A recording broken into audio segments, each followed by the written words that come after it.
Sanibonani guys. Yeah, bafethu. Hayi yabona emathiwa qude maniki izindlela zombili.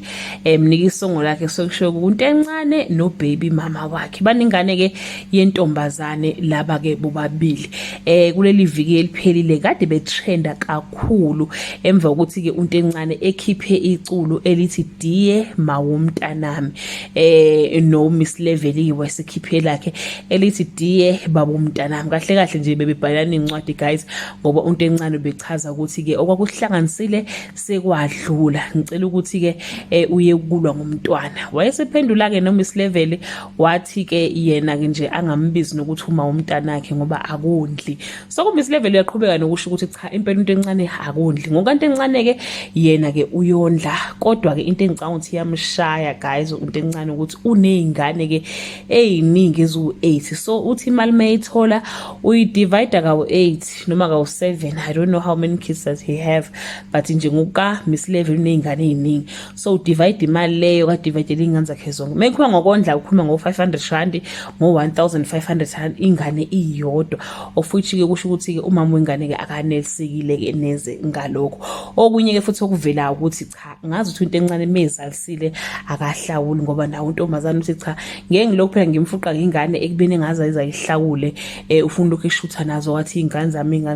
but ke guys nathi life kanti encane la bechaza khona ngerelationship yakhe no Miss Level nokuthi ke kwenzekani nokuthi ke kwenzikalani usuzoyijajela ke nawe ngokwakho ke abanye bathi ke walala nohlanya ayasazi guys but ke hayi babethandana bona kodwa kusho ukuthi akuhambanga kahle guys do leave your comment below and share your opinion.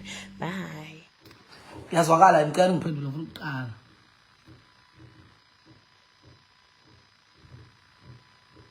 ngoba angifuni ukuthatha isikhathi eside.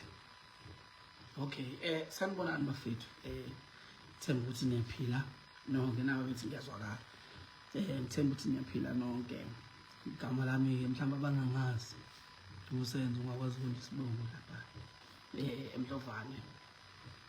Mphanda ke ngakho ukuhlabelela lokhu ke lana bangisebenzisa lona leli gama likaNtencane. Bafowethu ngilana namuhla. Angizile susiza impi noma ukuzothenga abantu noma ukuzofaka abantu einkulumweni endabeni zami. Angisiye futhi umuntu mhlawumbe othanda ukuthatha indaba zakhe ayibeke emphakathini kodwa ke uma ngabe zisuke mhlawumbe seyifikile emphakathini futhi seyifika ngendlela mhlawumbe ukuthi ngiyabona ukuthi khona la izogcina seyiphazamisa khona mhlawumbe indlela yokusebenza. Balekile ukuthi ngikhulume iside lami yabo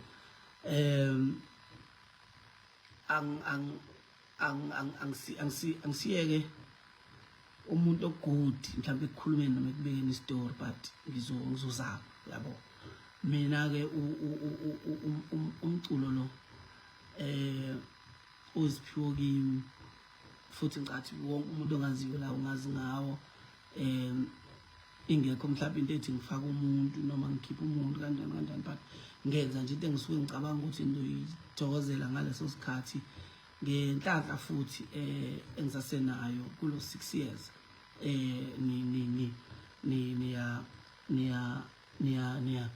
niyayithokozela so ke ilaba futhi into yami angifuni ukuhamba kakhulu kunodaba engifisa ukulungisa sidlule kulona lokhu angikwenzeli ukuthi ngifuna isupport yenu angikwenzeli ukuthi ngifuna kube khona umuntu osesayidini lami kunama-side angiyili la ngecampini but ngikwenzela ukuthi uma kwenzeka ngelinye ilanga kuphinda kuvela istory esikanje mhlawumbe size sifike ekuthenini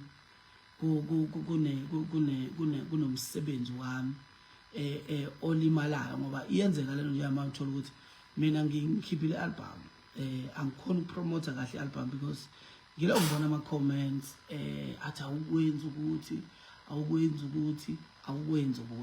into engifuna ukuqala ngicacise anginayo ingane engayenzele lutho mhlawumbe ke siqale la lento qalini kwenzekile ukuthi 2019 cela sihambe sonke ke manje ngoba ngihamba nayo ngizoze ngivale futhi ukuthi lento njengoba ngisho ukuthi angiyenzele angifuna amasayiti angenzi lutho into engiyenzayo la ngiyenzela abantu abangiqashayo abantu abangisupportayo abantu mhlawumbe ababukela kimi if bakhona because kuyenzeka mangabe usemehlweni abantu ube nabantu ababukela kuwe so uma ngabe kunezinto abazizwa ukuthi uyazenza ezingekho right bangaphatheki kahle. 2 eminye imisebenzi esisebenzayo siyasiqashwa abantu besifazane akubi kuhle uma bethola ukuthi kubantu besifazane kukhona la ongenzi khona kahle kodwa ke into yamilana 2019 uma ngifike emculweni after album yami eyayinengoma uwuthembeni ngihlangane nabantu abaningi kakhulu ngaleso sikhathi I think ngine Nomawengane abawu 2 engihlangane nabo ngaleso sikhathi omunye wabo uye waya public wathi Akondli I think from 2020 yeah ileqala khona 2020 kuze kube manje mhlawumbe isahambe ivele leyo nto enjalo so ke 2019 hlangane nalentokazi mhlawumbe nokufika ukuthi kunezinkulumo ezivelayo ngazo ngihlangana naye 2019 beku December empangeni sinegigi then sathatha ithombe ngefoni yami kwaba ukuthi uzothi mase vulekelwe ifoni yakhe bese ngimfonela bese ngimthumelela ithombe hayi nangampela kwaba kanjalo kanti mhla ka 31 sizoba negigi futhi same place benginamagigi amaningi ke mina mhla ka 31 ku 2019 so ngasebenza ke ngangisuka empangeni ngabuyela khona ke empangeni lapho ngangisuka eBhila ngasebenza khona ngo12 because ngangisebenza ngo12 last dance eBhila ngase ngiya empangeni mangifika ke empangeni futhi ngangempela ngiyifica intokazi ingilindile ibisisebenzile ilinde ukuthi sibonana okay uma isisebenzile ilinde ukuthi sibonane ayisithi cela ukungiphelezela kuma gig wami okugcina because ngase nginama gig awu2 eyayisemtuba neyayisolundi sihambeke siye emtuba sisuke emtuba siye olundi ke ila safika sakhathalela khona because kwase kuyisekuseni safike salala wayehamba nomunye usisi angazi uma yokhazini wakhe noma wayeyubani yena untokazi ngaseke ngabhukhela igenge le yami engisebenza nayo ngababhukhela nosisi lo ababehamba naye ngase ngizibhukhela nami salala because sasodlula thina siye eSodona Bay ngomhla ka1 okay bavuke lapho basheshe bahambe babuyele eThekwini mabevuka behamba bebuyele eThekwini siyavuka nathi sibuyele eSodona Bay ngixolele ngoba ngifuna ukuyiqala ekuqaleni ngihambe ngeyigaba zokuxabana kokuqala nokuxabana kwesibili nokuxabana kwesithathu kanjalo angifisi ukubiza igama lomuntu ngoba angikhulumi ngamuntu la noma mhlawumbe angifisi ukuyithola ngisenkingeni ngelinye ilanga kube ngazi ukuthi ngikhulume ngamagama abantu so ke bavuke babuyele eThekwini no cousin wakhe mina ngiyeSodona Bay uma ngisendleleni eSodona Bay asilalanga ndawonye ngiyaxoxa uphendula comment asilalanga ndawonye ngababhukhela indawo ngazibhukhela yami indawo uma ngisendleleni ngibuyela eBay ngiyeSodona Bay bebuyele eThekwini kungena imessage ethi sihambe kahle kodwa I miss you okay from intokazi. Bese ngithi mina vele masibuye sodwana Bay siya eGreat Town. Siya eGreat Town. Uma siya eGreat Town singabona eGreat Town makuthi anibhizi ngalutho ngalelo langa. Then base bethi hayi singaya eGreat Town. Mina vele eGreat Town ku right because unama friends khona and kune event ngizocela ukulokhuza. Ngizocela ukukhulumela ukuthi uma ufike eGreat Town bakufake estage. Hayi nangempela sihambe sifike eGreat Town ngenzela njalo ngizama ukuthi story sibe short. Sifike eGreat Town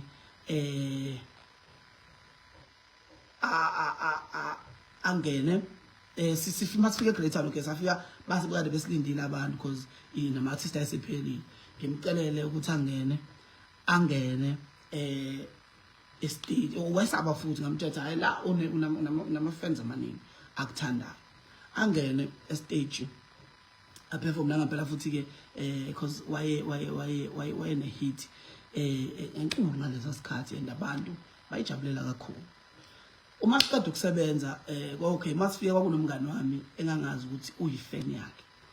Ngamcela umngane wami ngizocela ukuthi ungilalisela osise ngihamba nabo ngenxa zokuthi indawo ngithe ngiyabhuka eGreat Town amaroom asekho. Ngeparty sithe masiqeda ukuperforma umngane wami lo engangimcelile ukuthi alokhuze engangimcelile ukuthi amlalise shuthi washeshe wahamba shuthi wafika walala ke endlini because ngathi ngiyamfonela masiqeda ukuperforma angisamthole efonini and kwamele ukuthi ngizame elinye iplan lokuthi abangani bami because basuso yimina eThekwini beze eGreat Town kumele ngibalalise. Ngacela kwenye ifamily esemadimadolo ukuthi ibalalise ngenhlanhla ke yayikhona indlu eyayikhona bahamba bayolala khona ngahamba ngayolala ekhaya. Uma ngiyolala ekhaya the next day ke uma se kulaleze ngiyacheck ukuthi anilale kahle nani sekumele bahambe babuyele eThekwini. Yila ke abadlula khona ekhaya kithi ukuzobona ekhaya because abangani bami ngeke abangani bami bafike eThekwini baze bafike njalo emakhaya baze bahambe bengabonanga ekhaya. So intokazi lengikhuluma ngayo ukwazi ekhaya iyazi kanjalo ukuthi yayihamba nami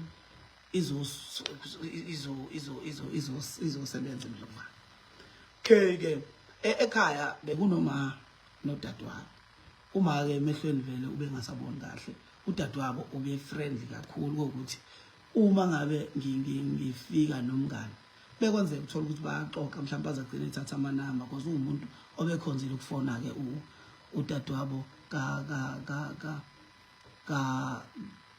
kama okay ke kuhanjwe kanjalo uhlukanwe. Then uma sifike eMdlovane futhi I think akuvumanga ukuthi abangani bami bahambe. Then sagcina eMdlovane futhi sabhukha ko sayithola indawo sabhukha futhi ngabhukhela mina ngabhukhela uGazi ngabhukhela bona nodadewabo babehamba naye. Hayi kwaba right futhi azange sikhulume kamashelana azange sishelana because ngalesa sikhathi sasihloniphana ngendlela ezihlukene. Bavuka ngakusasa bahamba bayeThekwini. Uma bebuya futhi uma befika eThekwini kwaba ukuthi akuhlaleke eThekwini iThekwini yabhora nani bazophinda babuye beze eMdlovane because kuhlaleke ngendlela right eMdlovane. Hayi ke it's fine. That's when ke kuqala khona into kamajola yabo. So maqala into kamajola uJanuary.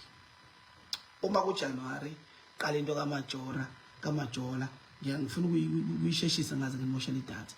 Uma kuFebruary kuqala into kamajola ngoJanuary. NgoFebruary kunomngane wami oneshow eGoli. Sahamba saya eGoli. I think sahamba wayeneshow ngo14 February umngane wami. Sahamba kuyi Tuesday. masifike egoli hayi zonke izinto eziright nani uma sifike egoli zonke izinto eziright nani ntambama uma sekuzolalwa kungena ucallback efonini yami khumbula kahle futhi callback wakhona uthi please call Zinhle ila okwakuqale khona ke ukwazana kwami naye personal yokuthi kuvela ukuthi umuntu njani mangena lo callback angicela ukuthi ngibuyele kuwona because ucallback wentombazana ngithi le number ngiyisebenzisa kuma city cover nawo yonke into iya kufona wonke umuntu kubhaze wonke umuntu angikwazi ukuvele ngibuyele nje enambeni engayazi uyabo ngoba uzothi uyabuyela enambeni ongayazi athi umuntu ayibe ngifuna ukuncoma qhawe usebenze kahle ngathi hayi kukulungile isuke lapho ke ingxabano kangangokuthi asilalanga ngalobo busuku ba Tuesday sifike egoli asilalanga ngalobo busuku ba Tuesday kangangokuthi kwazi kwafonelwa ubafo lo owayene event ukuthi kumele ambhukhele ama flight abuyele emumva ngo Wednesday akasayingeni into eshow seyahamba because amadoda usewabonile izinja wafonela abantu ayenze kubona ama audition ukuthi bangabe samqasha because amadoda onke about ukulandela izinqa awabathanda abesifazane so i-experience engaba nayo ngalelanga la Tuesday ebusuku for mina yayi enough ukuthi ngingathi it's over then masivuka ekseni uright umuntu obuyele kuma senses wakhe uyaxolisa ukuba uhlobo lomuntu awuyena siqala nanokuba ne date okay sivuke ekseni seMariezali sibuye ntambama Wednesday same thing I know ngenze islimalana ngihlale ngicabanga lento kahle kahle vele kushuthi kukhona into efihlwayo ngalomuntu obebhazile saphinde saba na same problem Wednesday ebusuku yokuthi asilale futhi sibanga le ndaba yalo callback yes same thing futhi kufonela abantu nani yaliwa amadoda izinja nani bese Thursday ishow Friday Monday futhi ebusuku siyalwa eminis right Thursday ngavuka ngathi thank you I'm done angifisi ukuphinda ngizibone nginalo muntu wesifazane empilweni yami angikwazi ukulwa ubusuku bonke 3 days ulandelayo and ngavuka ekseni ngaxoxela umngane wami Thursday ukuthi I'm going to I think le relationship akusiyona le ngiyifuna futhi I don't think ngizokwazi ukuhlala nemama after i-experience engibe nayo kulesikhathi hayi ke abesethi umngane wami hamba ku Google ufika useshe umseshe nje then there is isitoro zosithola lapho okay ngahamba ngasesha ngathola ukuthi yo kushuthi la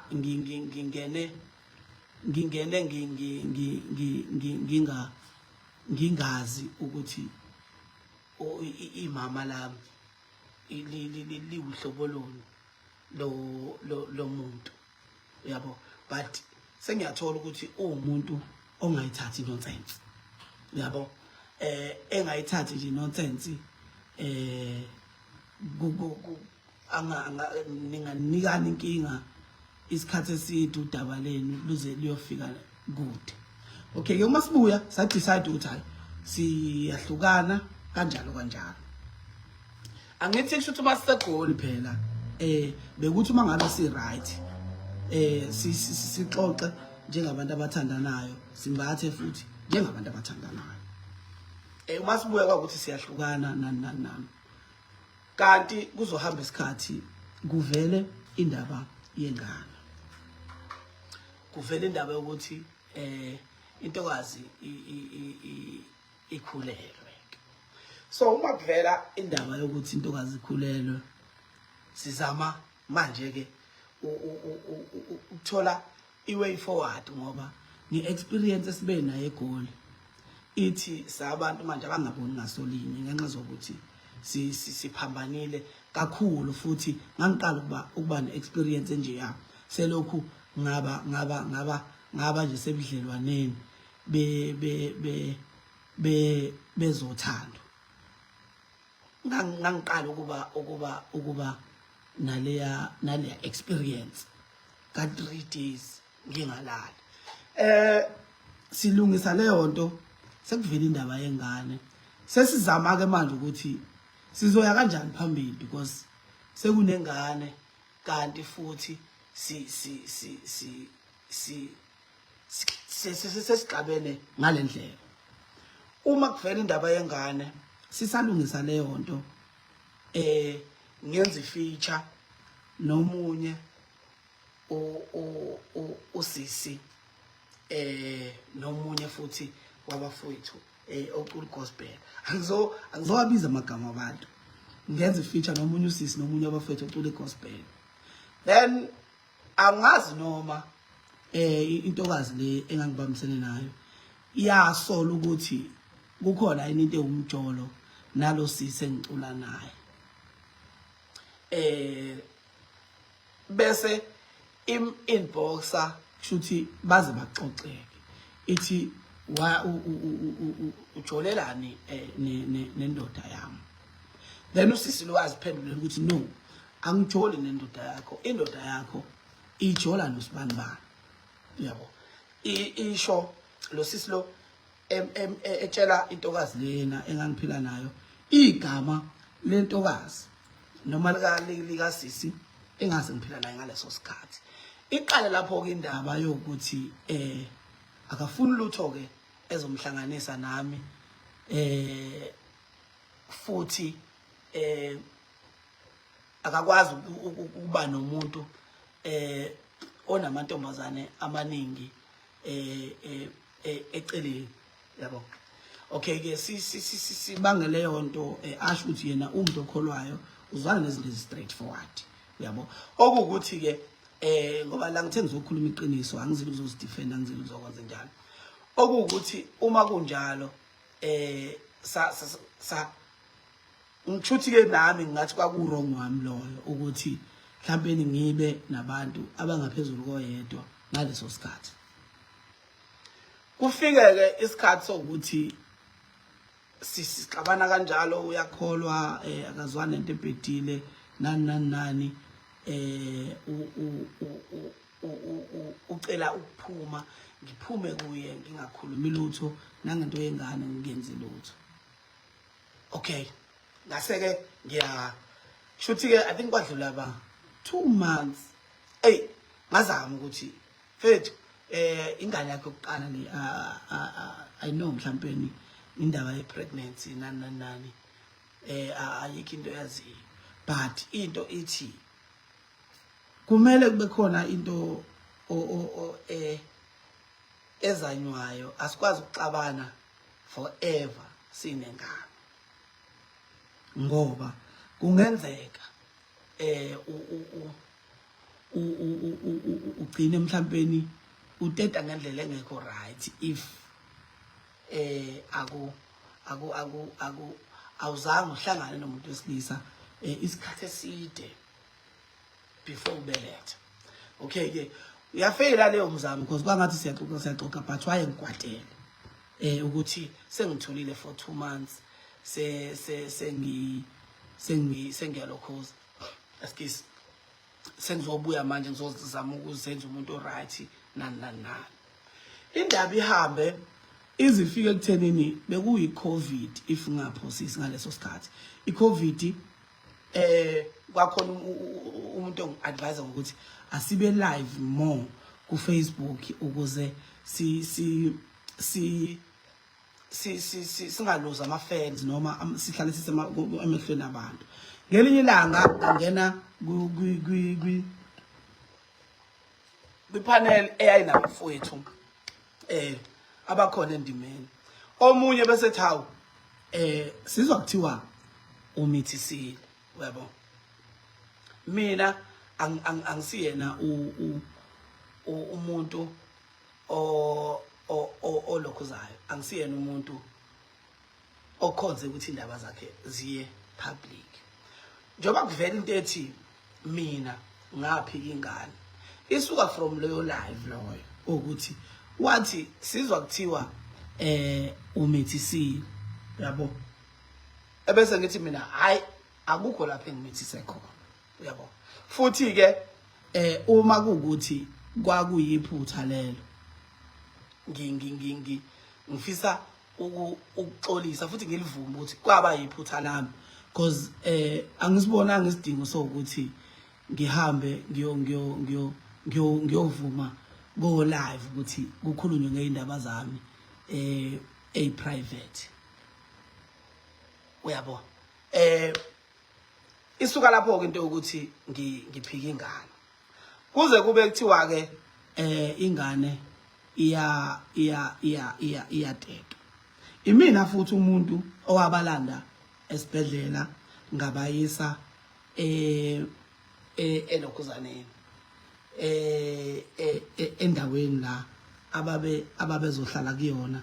Ngafike ngashiya ngabashiya khona kwase ke kuba ukuthi isima ekusona ngaleso sikhathi because waye nepain ukuthi aka mhlawumbe ezinye izinto zomhlungu abuzwayo ngiyilokhuzana ngiyimbangela yabo lobo buhlungu.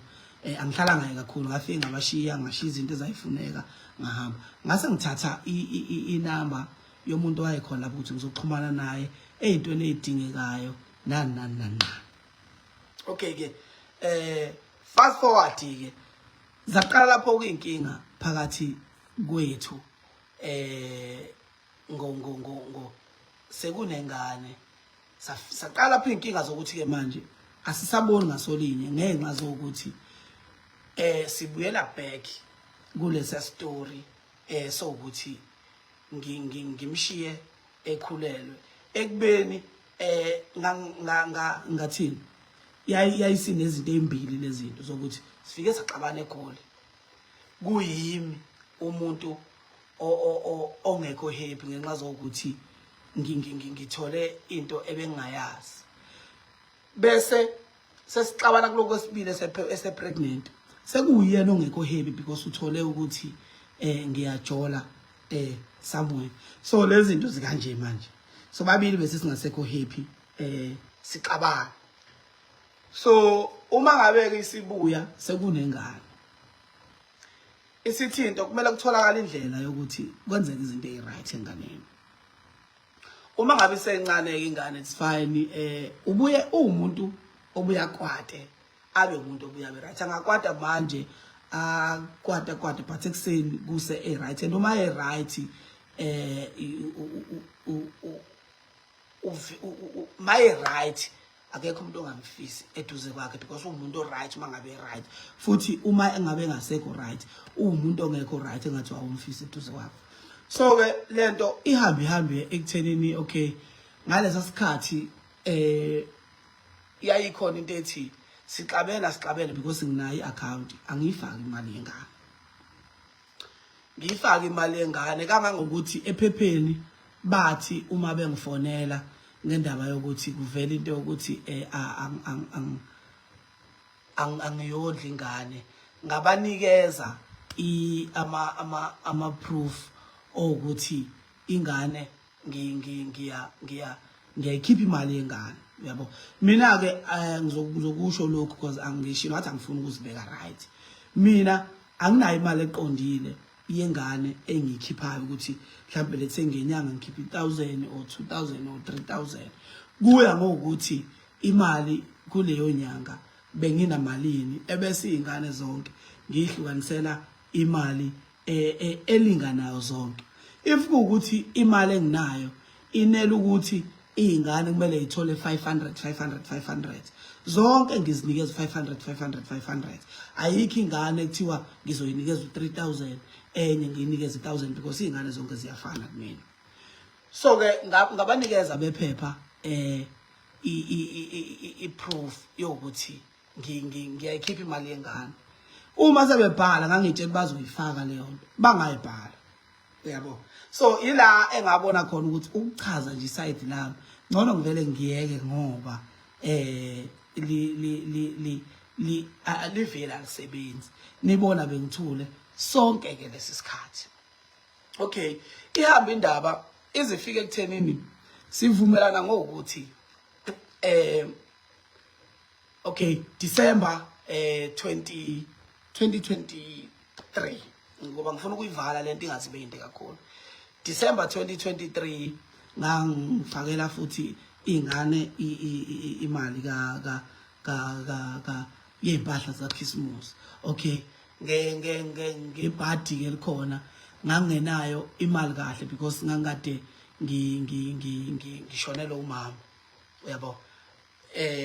Ngangade ngishonela umama, so izingane ngangifakela ama 3.5 yeah, December 2023 ngifakela ama 3.5. Okay, futhi kwaba right bonke babonga because babesi understand isimo sami ukuthi anginayo imali, so imali engane ka Christmas yempahla za Christmas kuzoba ama 3.5.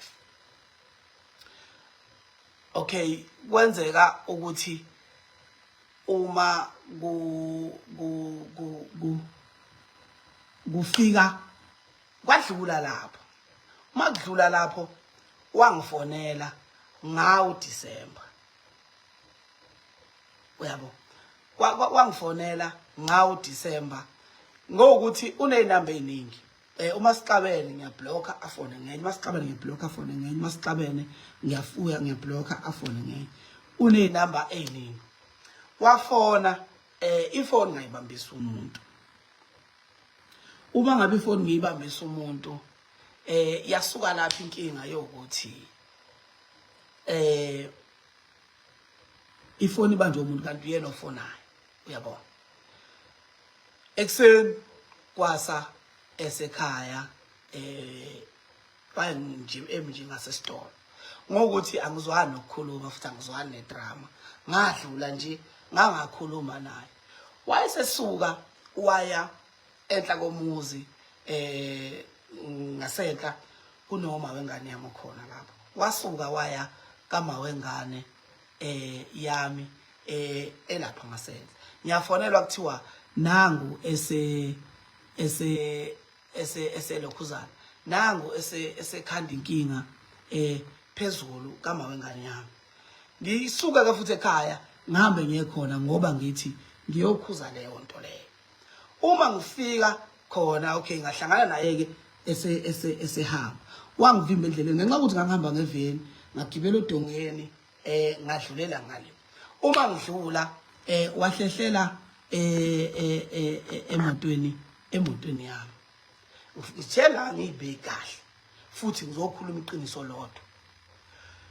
Inhliziyo yami ke yonakala ngalela langa kangangokuthi ngacishe ngaphakamisa isandla futhi kube kuthiwa mhlawumbe ingane yayingekho.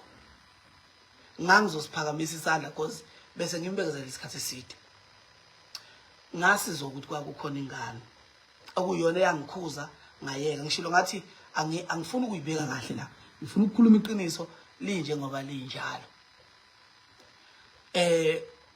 Ukube kuthiwa yayingekho ingane mhlawumbe ngangizoyithola siphunyukile isandla ngoba le yanto yayisingaphezulu kwamandla ami, ngakhuzwa ingane. Okay, kudlule lapho uJanuary ngithi ngifonela umuntu athi nangu uma wengane yakho engicela imali ethi ucela ngimboleke imali ingane ayinazo izinto ngithi mina ayikulungile khuleka ngizolokhuza ebese ngivele ngifaka imali kwi-account yakhe angisazi noma yayi-1,000 rand noma yayi-1.5 January this year because lo muntu usengifonelile ukuthi nangu eboleka kuyimali uthi ingane ayinakho kudla ngifaka imali yengane I think kwadlula 2 days kwadlula 2 days wafona what okay ngayo ukuxabana lokho wafona wathi akasafuni into emhlanganisa nami akasafuna imali yami akasafune lutho so kuma ngifaka le mali wafona after 2 days ethethela ukuthi ngiyifakeleni imali because ubengafuna imali yami ngamtshela ngathi ngizwe ngabantu ukuthi uhamba uboleka imali uthi ingane ayinazo izinto okay wathi ucela ngimsendele i-account ayibuyise imali yami ngathi angikwazi ukusenda i-account uyibuyise imali uJanuary manje bakhona abantu mhlawumbe abafuna ukubuyisela izingane esikoleni nani cela uthathe leyo mali leyo unike whoever ombonayo ukuthi usole noma uyayidinga leyo mali because mina angikwazi ukuyithatha back uyabo ebese athi wangitshela ukuthi akafuni imali yami ngithi mina angikwazi ukuzwa ngomlomo wakho mina ukuthi awufuni imali because ku social media uhamba ungibeka njengomuntu ongondli noma ongayinakekeli ingane so angikwazi ukuthi ngomlomo sivumelana ukuthi awuyifuni imali eqhamuka kumina ekubeni kusasa uzohamba uyothi ingane ngiyondli ngingabi nayo proof ukuthi ingane ngiyayondla because ngivumile ukuthi ingane ngivumile mawuthi ngafaka imali ngokuthi ngiyazi ngijombile Nkosi yami kodwa sizohlangana le story ngokuthi December khathe ngishayisile ngahamba ngithi ngiyokwenza i-protection order kwamaphumulo efona nomunye ubaba angisazi noma wathi ubamncane noma wathi ubani owathi angikwazi ukuletha amaphoyisa enze i-protection alethi i-protection order angikwazi ukwenza icala lutho uma sekufika amaphoyisa elethe i-protection order kubo kukamawengane kuzobe sengenza icala lesibili because icala lokuqala angihlawulile nginengane angihlawulile then sengiletha amaphoyisa bacela ukuthi ngiyeke i-protection order bazokwazi ukukhuluma naye bahlale naye phansi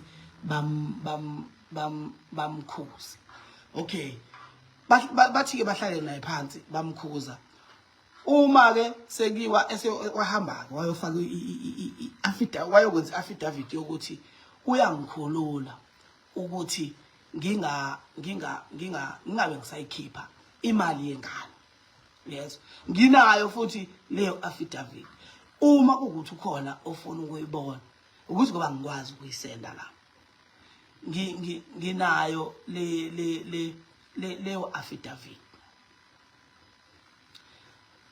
yokuthi ngingabe ngisayilokhuza imali yengane okay ke it's fine ngoba sekunento ephuma emaphoyiseni nani uma ngikhipha imali yengane uma kuthi ingane ngiyinikeza 1.5 yalinganisa uma ukuthi ngiyinikeza 1.5 ingane zami ngithatha lo 1.5 wengane le ngiubeke eceleni ukuze uma ngabe usufuneka ngikwazi ukukhipha so ke lento yagcina isithi sixhumana ngobhuti wami because asisaxhumana thina siyaxabana ubhuti wami ufika tshela ubhuti wami ukuthi yini ayidingayo mina ebese ngiyayihambisa kwamaphumulo ubethumela izingane zakwabo ukuthi zizothatha leyo nto uma ishoda ngento besho ukuthi hayi njengamanje ingane ishoda ngo1 no2 no3 no4 no5 ngihambe ngiye kwamaphumulo ngihlangane noyedwa efamilini yakhe bese ithatha lezo zinto lezo kwaya ngoJune lo makuvalwe ikole mhlawumbe nisibonile isithombe ngihleli khona nezingane zami ngoJune ngoba bekuvalwe ikole bengivakashise izingane askis ngenkinga ke ukuthi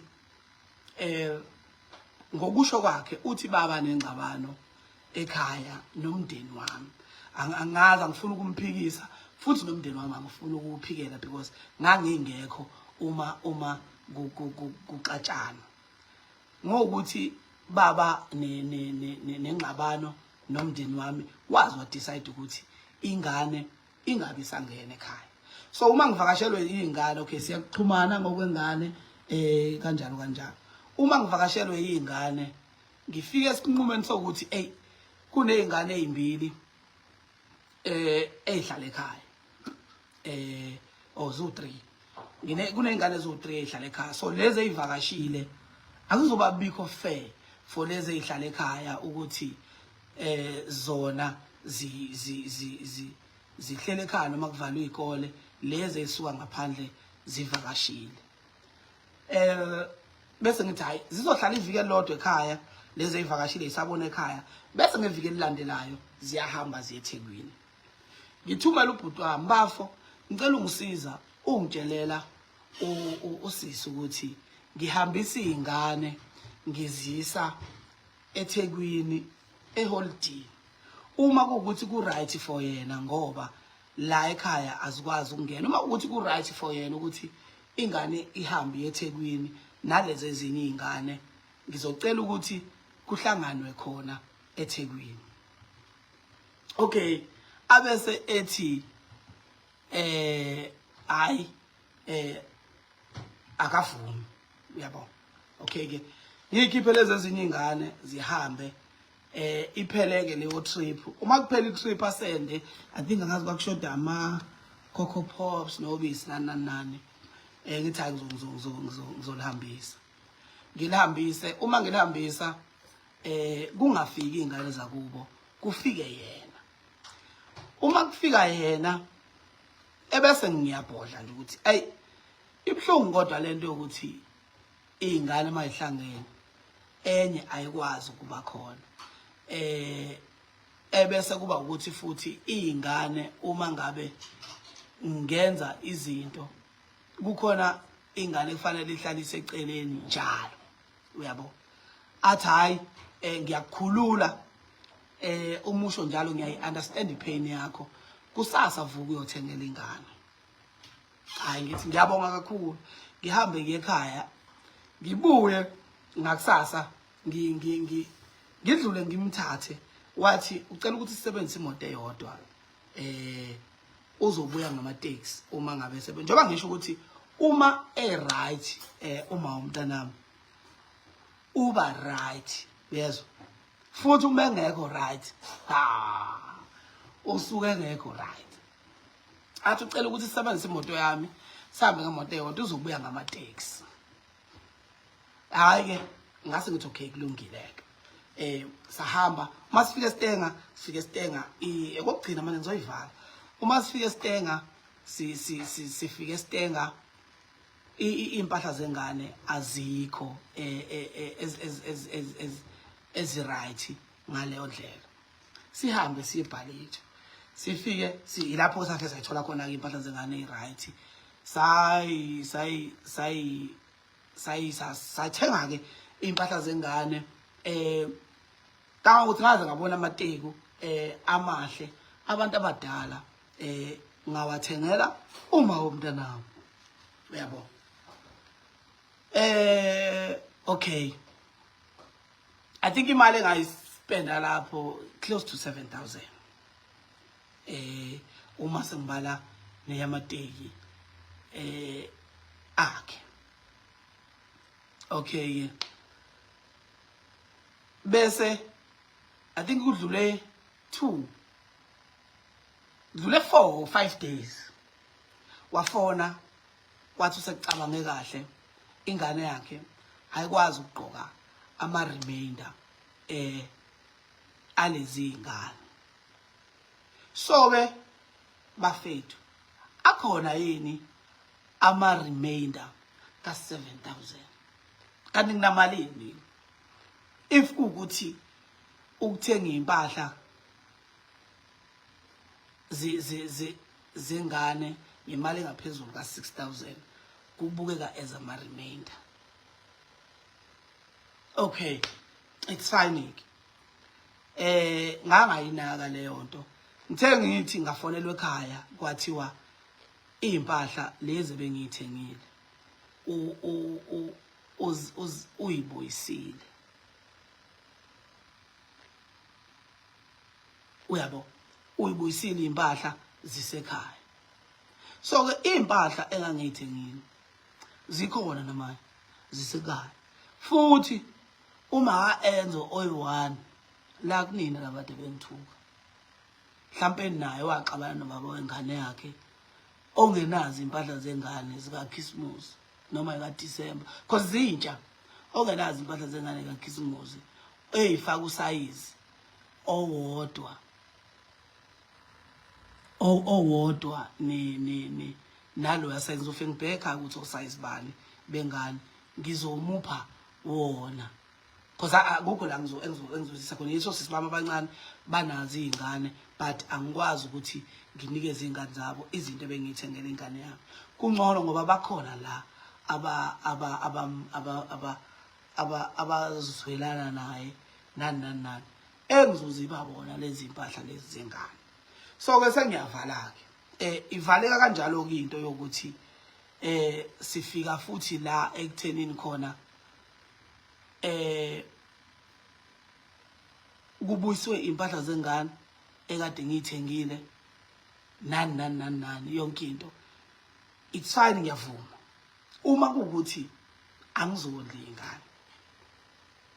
Mina nginezingane eyikhona enginazo. Why inkinga kuyingane eyodwa engayondli engayenzela lutho for 4 years? Mina ngicabanga ukuthi sonke sinento ethi no amateka awabuyanga akhe kwabuya impahla zengane kuphela.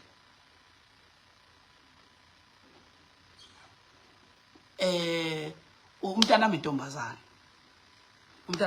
I think kunamateka ephuma kunophaka bephuma kunamateku eNike yeah if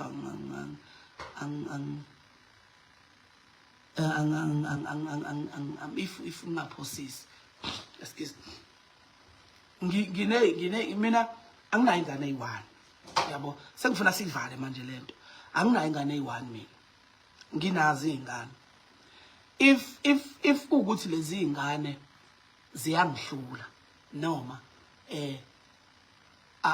angondli why kunengane eyodwa nginenkinga nayo noma ekuhlala kunenkinga nayo every after 3 months.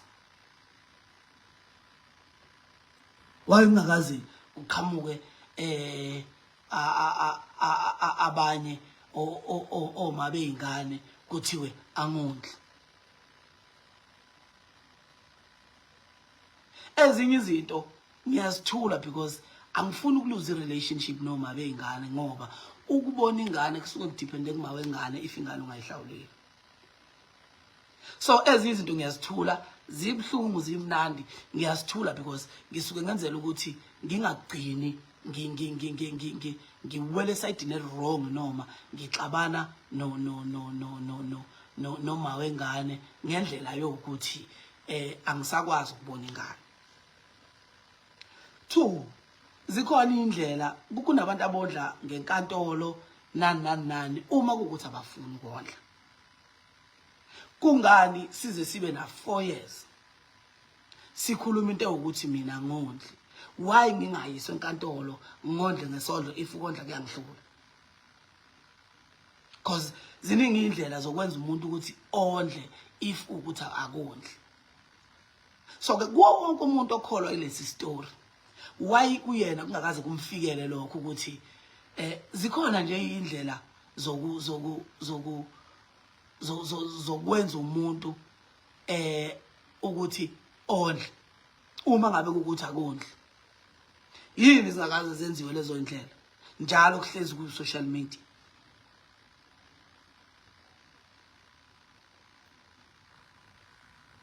Bathi ke egcineni kwakho konke bakhona abantu abakholwa lezo story kuukuthi futhi ke nami angeke ngize ngimvimba umuntu ukuthi akholwe into asuke efuna ukukholelwa kuyona ngaleso sikhathi. Kodwa iqiniso lithi angizidefend la futhi ngifuna ukuthi senzeni into ethi kusuka namhlanje kuya phambili. Angithi siyasizana la, siyasekana, siyazwelana nani. Ngoba mhlawumbe inkantolo iyahlupha, ihlupha ngento eyingwane inkantolo yokuthi uma kuyofaka into yesondlo, inkantolo ithi kubalwa mhlawumbe izinto onazo, kubalwe ini uthola ukuthi mhlawumbe imali oyinikeza ingane mhlawumbe igcina sekuyimali engeke izisize ngalokuthi ingane.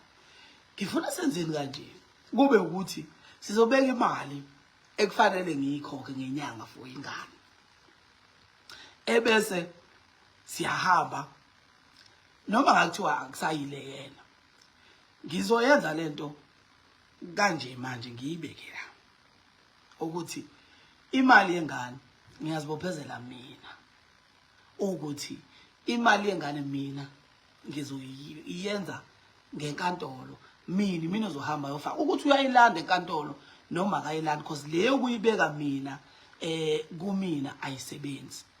Ukuthi uyayilanda enkantolo noma akayilandi imina engizoyozivulela mina icala lesondlo futhi ngifike ngizikhethele mina ukuthi imalini engizoyifaka because inkantolo mhlawumbe mangayitshela ukuthi nginani ngingagcina mhlawumbe kuthiwa isondla ngikhipha u500 noma ngikhipha u400 noma ngikhipha u50 rand ngokwemali engiyisebenzayo nezindleko enginazo. Mina ekhaya kunamama akunababa. Mina umuntu osebenza intesini. Ekhaya kunabantu mhlawumbe abawu20 abanakekelwa yimina bonke labo bantu ngalomsebenzi womculo.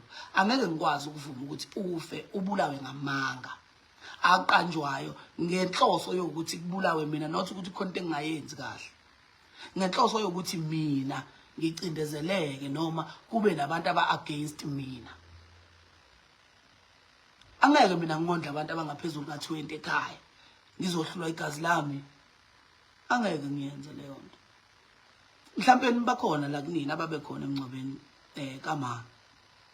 Into engayisho emncwabeni kamama mina ukuthi izingane zasekhaya ngeke zize zingihlule, ngeke zize zingisinde, ngizoyithwala la ngawami amahlombe kuze kube nami kufika umhla wami wokuphela. Ngangingakhulumi ngoba ngikhuluma emncwabeni, ngangikhuluma ngoba into engizoyenza leyo. Mina ukuyeka kwami isikole ngayeka isikole ngaphuma ngayosebenzela izingane zasekhaya. So ke sekungathi mase kufanele ngisebenzele izingane zami ebese ngingasebenzeli izingane zami, ngiyeke izingane zami ngithi ayibulawe indlala ngibe ngakwazi ukuyeka isikole ngiyosebenzela izingane zasekhaya. Ngifuna ukuthi nazi namuhla ukuthi yonke into enidefendayo because manje angikwazi nokuphusha kahle umsebenzi wami ngepeace. Masathe ngiphusha umsebenzi wami naba abantu bakhona ba-comment into abayikhomentayo sekuze kuyangiphoqa ukuthi ngiyaphendula because kuzoposta umuntu we-event athi hayi sibhuke usibanibani baya abantu nama-comment kuthiwa emkhipha sikwi-event ngoba ukuthi nokuthi ekugcineni bese kuphilwa ngane ekhaya. Lezi ezinye-ke mhlawumbe iy'ngane-ke zona ngiyabona because mhlawumbe ezabanye iy'ngane khona abanemali abakhonayo ukuthi noma ngakuthiwa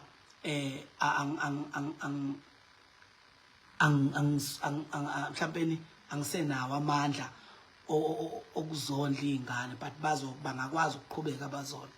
Kukhona ke laba abangenawo amandla abadiphendele kimi ukuthi uma ngingayifakanga imali yengane ngempela kusuke kunenkinga. So uma ngivuma ukubulala noma ngivumela izinto engizibonayo ukuthi izogcina zibulala umsebenzi wami, kusho ukuthi kwamina anginankinga nokuthi kube khona abantu abalambayo ngenxa yobudedengu bami. Ukuthula bengikuthanda impela futhi ngiyabahlonipha bonke abantu abebetha ngithula, but ekugcineni kwakho konke angikwazi ukuthula into iqhubeka every day. Okwengoma ngibuye ngize kokwengoma. Okwengoma kuqala manje, that is why ngingakuphenduli. Last year kwi-album yami kwakunengoma eyayithi ibhadi eliyinhlanhla. Wayithatha leyo ngoma wayiqondanisa naye futhi wayenze ngathi ngikhuluma naye. Njengoba namanje futhi kwenzeka ukuthi uthathe one of my songs wayiphendula engathi bengikhuluma naye. So ke izoba nini into yokuthi uma ngiye studio sekumele ngiyicwece manje, sekunama message engingasazukwazi ukuwadlula noma engingasazukwazi ukucula ngawo ngenxa zokuthi kuzoba nomuntu ozothi iculo liqondene naye. Abamaziyo noma abasaziyo sobabili from ekuqaleni bayazi ukuthi iculo elithi ibhadi eliyinhlanhla askisi, iculo elithi ibhadi eliyinhlanhla walithatha walenzela ke, uyabo, njoba namanje futhi sekwenzeka same thing. Okay ke lapho ke anginankinga because angifuni ukuthi ngithi ingoma nani ekhona njengamanje because angeke sithathe lutho ebucikweni bukasisi. Usisi uyiciko and unetalent. Lokho ngicabanga ukuthi abantu abaningi abakungabazi. Namanje futhi I think ngale kwezinto eziningi angifuni ukuthi ngithi ingoma ekhona njengamanje ekhuluma ngoba bomntwana ibheke kumina because uyi-artist. Mina uma ngihlangana naye wayenengoma eyayincoma uthando but ngahlangana naye singile. So ke uma kungathiwa ngithatha ingoma akayenze manje ngithi uyibhekise kumina ungabe ngiganga ngaye ngoba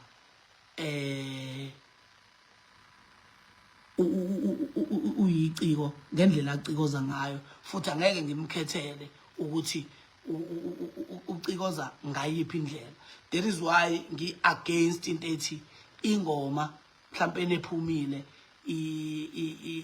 ikhuluma ngami, because uma ukuthi ngingathi ikhuluma ngami ngabe ngenza iphutha ngoba akaculeli mina, uculela umphakathi, uculela iSouth Africa mhlambe nangaphandle kweSouth Africa.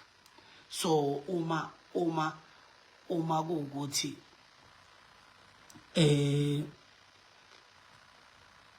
no azange ngikhulume into ukuthi ubani ubani, uyabo. So into engishoyo into ethi lo live ngiwenzele ukuzocela la ukuthi bantu bakithi kuyo yonke into asihlonipheni ispace somuntu, uyabo. Angisiyena umuntu okhonza into zo social media, okhonza ukuthatha indaba zakhe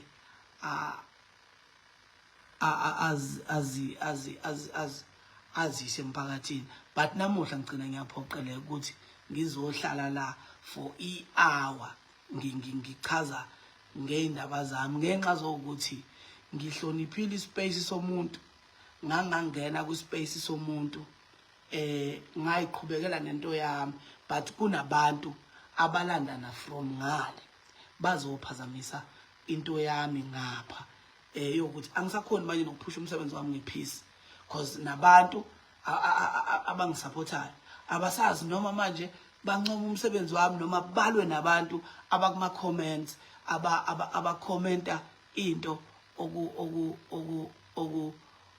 okungesiyo engikhuluma ngayo. So sesiyivala lento kangangokuthi ngilokhuzile ngize ngagcina ngiphoqeleka ukuyenza i-protection order futhi again kamaphumulo. Uma ngiyenza i-protection order kamaphumulo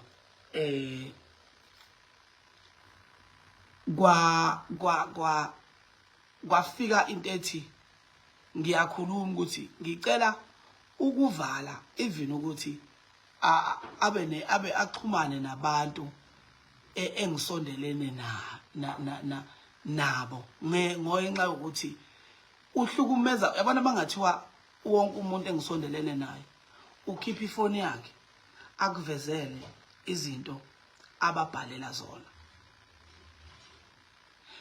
Kunzima manje ukuphila nami ngoba ukuphila nami ungathukwa noma inini kusuka manje futhi ungalali because uma ngabe kuthiwa sesiqalile siyathola khuleka singaqala ngo11 ebusuku uzulala ngo3. So kwenzeka ukuthi kunomuntu engiphila naye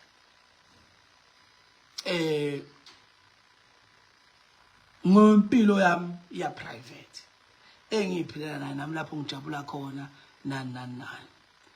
So wathola ukuthi ngiphila nomuntu osibanibani wakasibanibani wangenela kuye mhlawumbe nabona impostile even ku social media wangenela kuye. So uma ngiyovula i-protection order mina kwamaphumulo kwathiwa naye lo muntu engiphila naye if kuukuthi uyamharasa akeze naye azozivulela yakhe i-protection order because angikwazi mina ukuvula i-protection order eyodwa yabo bonke abantu.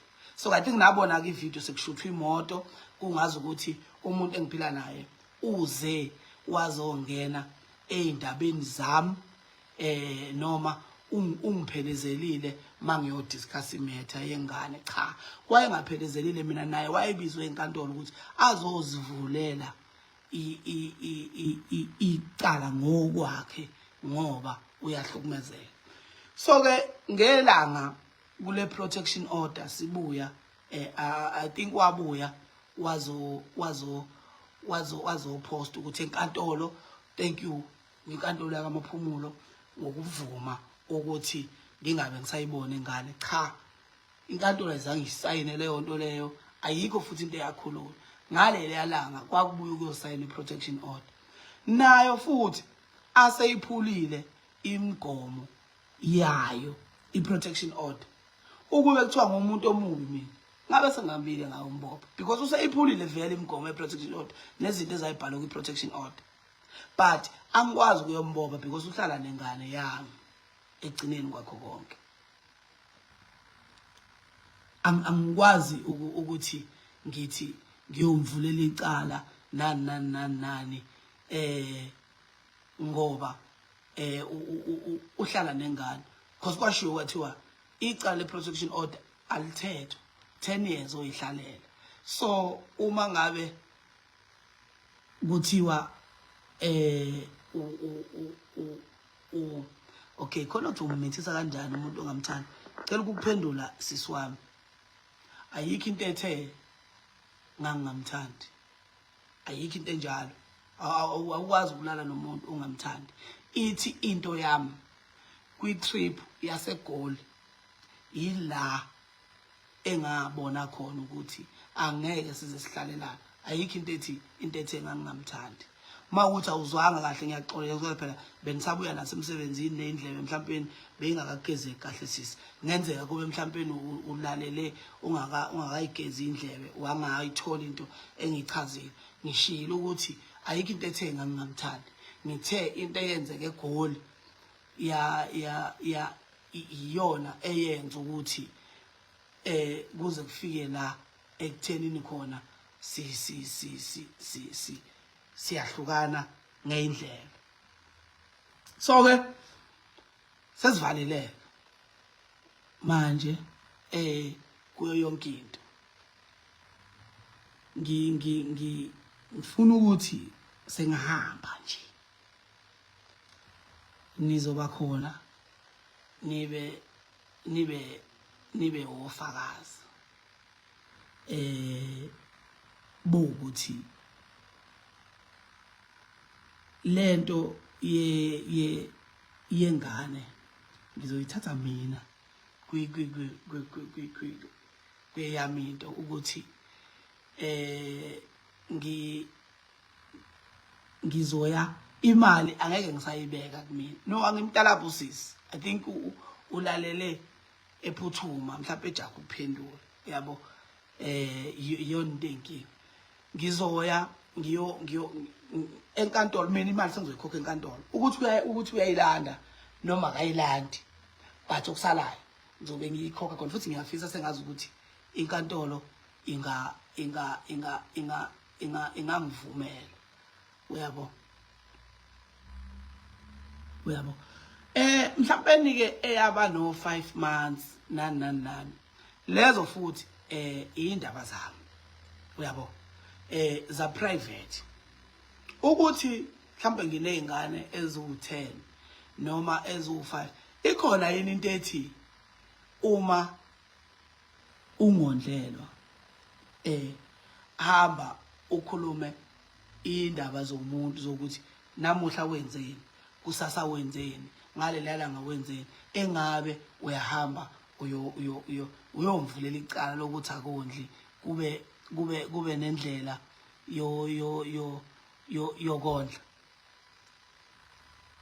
Uyabo ukuthi eceleni ngenze ini nobani. I don't think lokho kusuke kubathinta mhlawumbe oma bengane zami noma mhlawumbe umuntu ekusuke kumthinta umuntu engiphila naye ngaleso sikhathi okusuke ukuthi ke uyena mhlawumbe okumele aphatheke kabi aphathe ukuthi ngizothola ingane ngaphandle noma mhlawumbe ngibanjwe ngijola kuphi nakuphi. Lokho ke mhlawumbe uma ngathiwa sekukhona umuntu obuyayo othi uzongithukela ukuthi kuthiwa ngimithisile kunomuntu ona 5 months omithi lo muntu ngambona ukuthi isibhukubuku ngoba phela awukwazi ukuzokalela abantu ukuthi baphile kanjani. La sikhuluma indaba yengane. Uma kukuthi indaba ingengane why kumele kulandwe indaba zami eziseceleni zokuthi ngenzeni ngenzani.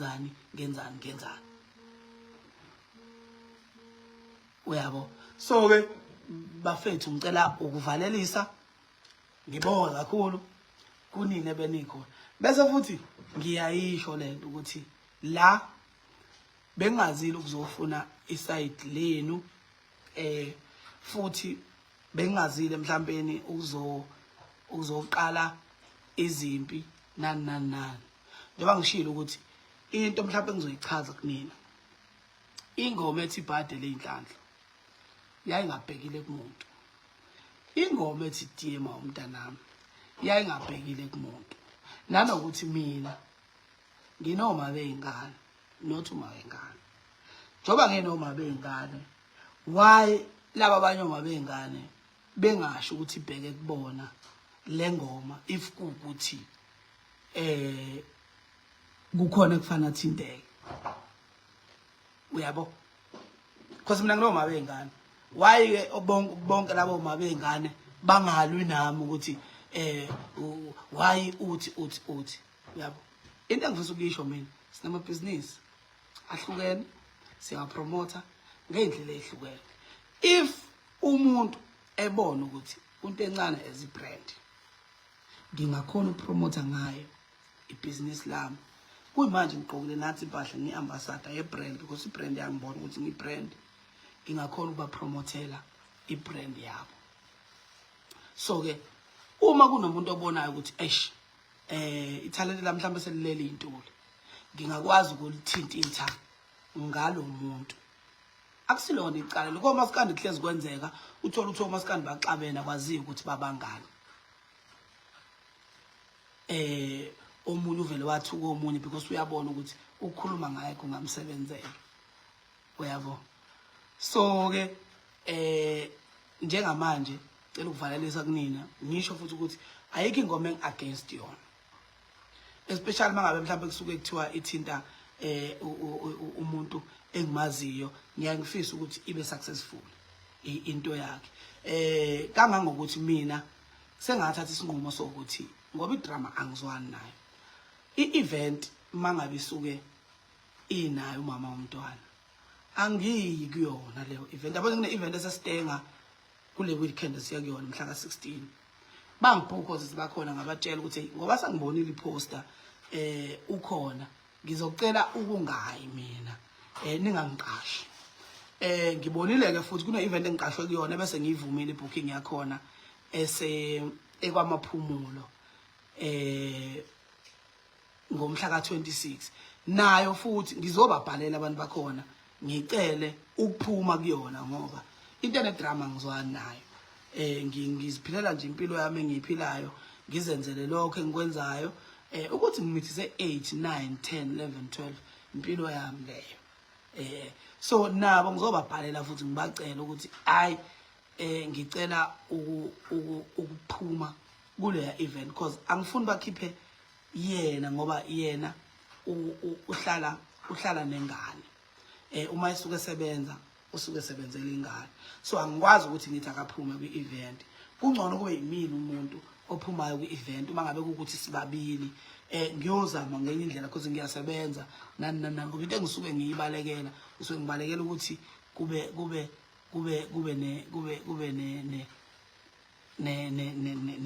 ne drama so ke siyabonga abafethu nisale kahle ofuna impahla lezi yawo ngizobheka ukuthi impahla zini ebese ngikwazi ukuthi ngimnikeze ngizobheka osize ngimnikeze umuntu ozokwazi ukuyithola ayithande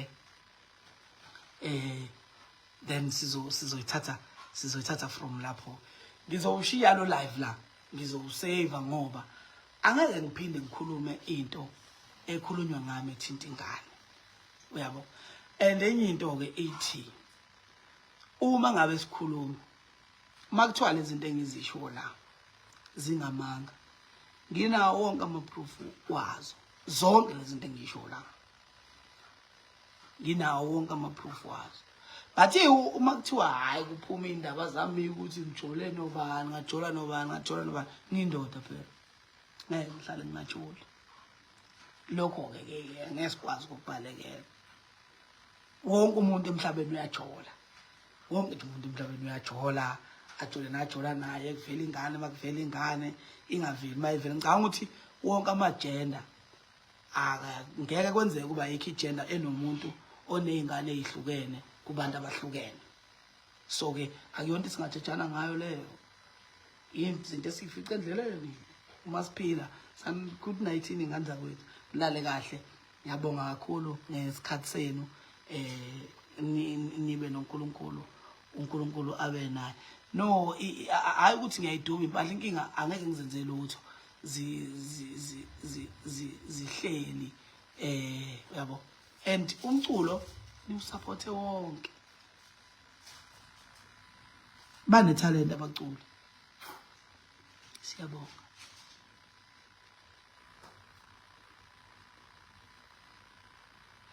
angithi yabo yonke ngisho ngicela uphendule comment usibeke sele ngokuthi umithisi impilo yami leyo isihlangana lapho leyo nto nokuthi angondli uyabo impilo ukuthi ngijola nobani ihlangana lapho nokuthi angondli impilo yokuthi ngimithisile ihlangana lapho nokuthi angondli impilo yokuthi ngimithise bani ihlangana lapho nokuthi angondli because lowo muntu engimmithisile sizoxoxa naye phela indaba yengane ukuthi ngiyilungisa kanjani indaba yengane yabo impilo yokuthi ngijole nabantu abawu10 ngizoxoxa nemama nami ukuthi manje mama ungixolela kanjani ukuthi sengijole nabantu abawu10 uyabo isuke sekuyitori embili engahlangani lezo ukuthi umithisile nani wenzeni cha sharp